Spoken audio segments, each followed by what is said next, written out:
Hi, and welcome to the Perkins podcast. This is Alan Perkins of Horns Digest through the Scout Network. Today we're going to talk about the Texas versus Texas Tech game from Lubbock, and I'm also going to be recapping the Texas Baylor game from last weekend in football as well. So to start off, just a couple stats from Texas Tech. They're averaging 7.5 yards on their third down attempts. They have to gain 7.5 yards on average on third downs, yet they're converting at 57.8% on third downs, which is first in the country.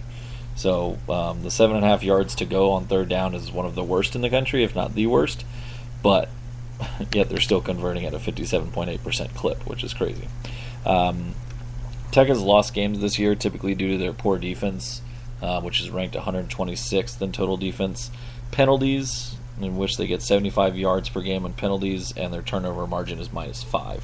So that, in addition to just lack of execution, like against Kansas State, they got into a lot of third and short plays, but then they couldn't convert trying to run the ball. So I think Kingsbury got a little bit wise to the fact that they were just going to have to throw it on every down, most likely to be successful in most games, especially against teams with better run defenses like Kansas State is obviously usually pretty sound fundamentally. So, but against TCU, in which Texas Tech won 27-24, Texas Tech only had one penalty. So maybe they're starting to turn that around. The other crazy thing about the TCU Texas Tech game is that this final score was 27-24 in double overtime. And if you know anything about Big 12 football in the last couple years, that's amazing that both teams were held to 17 points in regulation, so that was pretty impressive from both defenses. Even though, in my opinion, it was more about the offenses not really executing, and Mahomes was really banged up with the banged-up shoulder, a messed-up thumb, and he was hobbled and wasn't able to move very well in that game. So I think that was more about injuries on the offenses not executing than the defenses doing anything amazing. I was more impressed with TCU's defense than Tech's defense in that game. TCU contained Mahomes really well. They only rushed 3 about 65% of the game, and they used a spy at times, but they usually dropped 8 or at least 7, if not including the spy, and their coverage was fantastic. So kind of seems to me like Mahomes wants to scramble around and throw the ball in non-conventional ways. Like he would rather kind of go in a, like I said, a non-traditional route. So I don't know if that's just the few games that I've watched this year from Texas Tech, but it kind of seems like he's more comfortable kind of running around, scrambling around, and just delivering the ball from not just straight drop 3 and 5 step drops, but that might have something to do with his receivers not getting open, and maybe he just needs to do that. But I just kind of feel like he doesn't necessarily want to deliver the ball just from a normal drop back sometimes, but I could be off on that. Texas Tech likes to play a zone defense, and they're very young on defense, which might explain the poor stats and the poor defense this year, and they're very young along their offensive line as well. Against OU, Mahomes threw for 734 yards and had 85 yards rushing, which added up to 819 total yards, which set the all-time single-game FBS record. And OU never changed their defense in that game, which I don't really understand, but they typically only rushed 3 or 4 the entire game, and obviously weren't successful at it. For Texas Tech, their best receiver is Jonathan Giles. He has 55 receptions, 927 yards, and 11 touchdowns, and he's a pretty quick receiver. Cameron Batson has 45 receptions and also 9.8 yards on punt returns, and he's pretty good at making people miss in the open field. And then Kiki Kuti, if I'm pronouncing his name correctly, has 28 receptions, and Dylan Cantrell has 30 receptions, and they're very solid receivers as well. Lauderdale is going to be sitting out in this game for disciplinary reasons for Tech, but he's also another one of their good receivers. In comparison, Armonte Foreman leads UT with only 27 receptions, as opposed to Tech having 5 guys that have more than that as far as receptions. I think that somewhat speaks to the fact that Texas Tech likes to attack the field with short and medium range passes. Mahomes loves to go deep, but at the same time, Tech is definitely very effective, and they've always been at short and medium routes. So while the Texas offense is usually more about throwing the ball downfield a lot, so that might speak to it as well. Texas Tech defensive playmakers, the defense is led by linebacker Malik Jenkins, number 41. He has 14 tackles in each of the last 3 games. He has 37 solo tackles and 15 tackles where they were assisted by another teammate, 2 different guys making the tackle at the same time. Linebacker Jordan Brooks also leads the team in solo tackles with 38 tackles and 15 assisted, and he's number 20. Jordan Brooks is number 20. And then Joshawn Johnson is number 7. He's a defensive back, and he has an interception and 4 pass breakups and 5 passes defended. Texas Tech's punter, Barden, has fumbled multiple snaps and has a poor average of 39.5 yards per punt, which is one of the worst in the Big 12. And so that could come into play as a potential factor in the game. In my opinion, UT needs to spy Mahomes and maintain their gap integrity. Mahomes likes to scramble around, as I mentioned before, and he'll run quarterback keepers on draws, quarterback sweeps, zone read. He'll keep it himself. He'll scramble for yards. And if UT can't get there with 4, then in my opinion they need to blitz. Mahomes loves to try to hit home runs on every play, and he likes to go for the big play, and so there will be opportunities for the defense to get sacks and turnovers.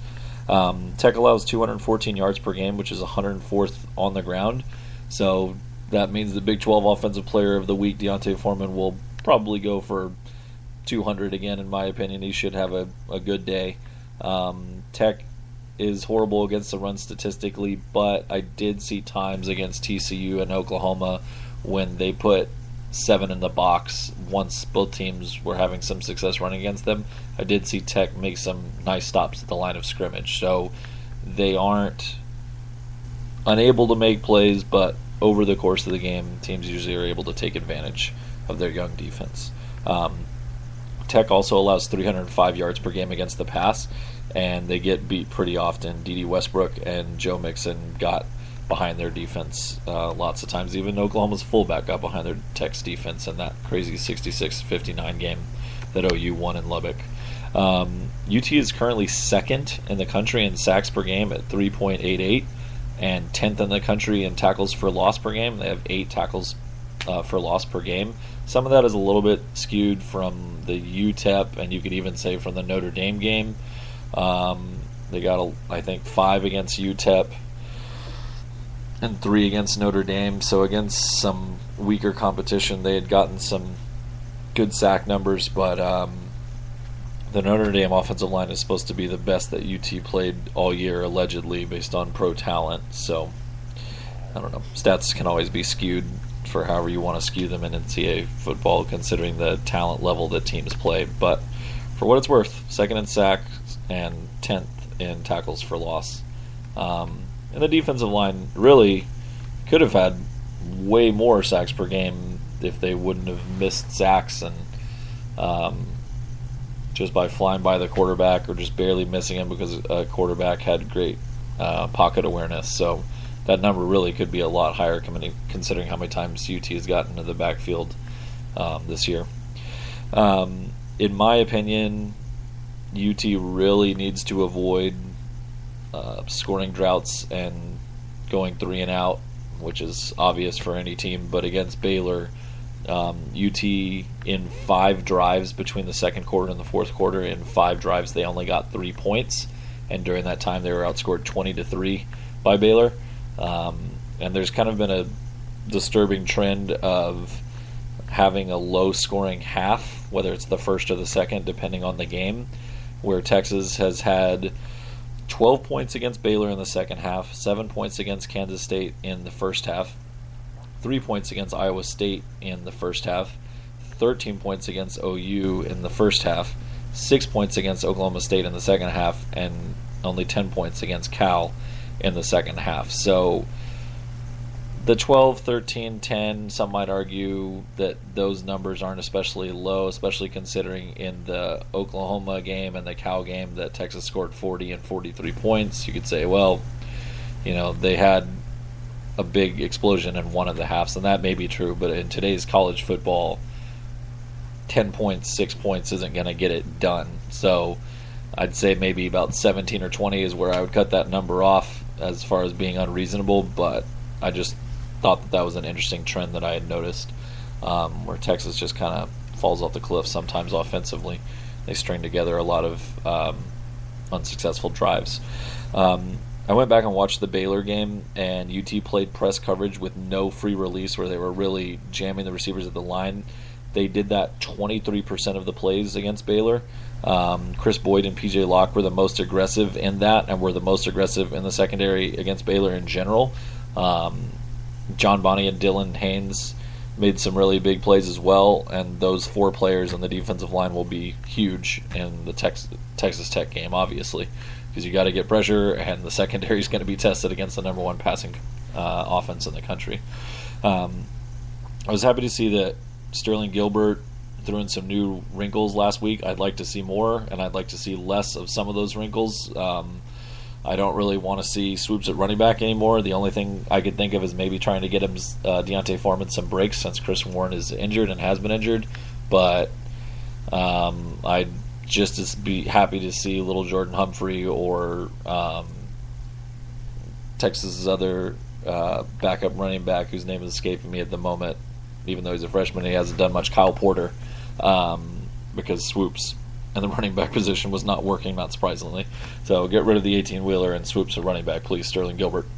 UT needs to force turnovers and hold Tech to field goals. Not rocket science, but that's going to be the difference in the game. Tech is going to move the ball in between the 20s, and Texas just needs to hold Tech to field goals and try to get a couple turnovers, which they've done really well at the last couple weeks. Texas is exactly at 0 in turnover margin, but they didn't get their first interception until the Oklahoma game. So that's improved since Charlie has taken over the defense, which is not surprising since Charlie is a defensive guru. One other point that I thought was interesting is that there's going to be a 60% chance of rain on Saturday against Texas Tech. So to me that favors Texas and their ground game, because Tech only averages roughly 100 yards per game on the ground. So that could play into the strategy and the way that the game is played out. So my prediction for the game is that Texas is going to win 42-38. I wouldn't be shocked if Tech wins this game at all.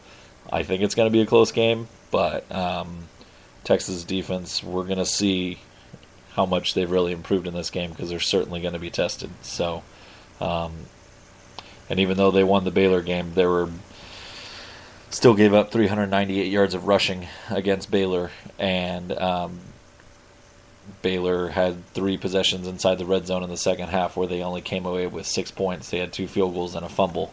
So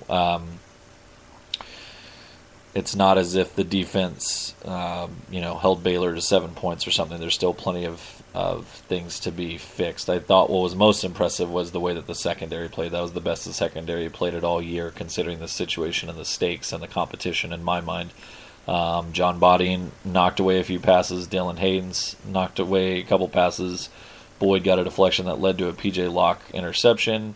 Boyd and Locke were both putting their hands all over receivers and being very physical with them at the line, and even holding and interfering with the receivers at times, and just trying to get an idea and a feel of how the refs were going to call it, which I like, because the refs are going to miss some calls sometimes, and also at the beginning of the game you're trying to get a feel for how the refs are going to officiate the game, and every crew is different. So considering how offensive heavy the rules are this year, you need to try to get away with as much as you can as a defensive back, because it's just really hard to play defensive back in football at any level these days, with all the rules with holding and pass interference, and how offensive minded the refs are and the rules are. So thanks for listening to the Perkins podcast. I'm going to create another episode right now, continuing my analysis of the game. Thanks. Have a great day. Bye-bye.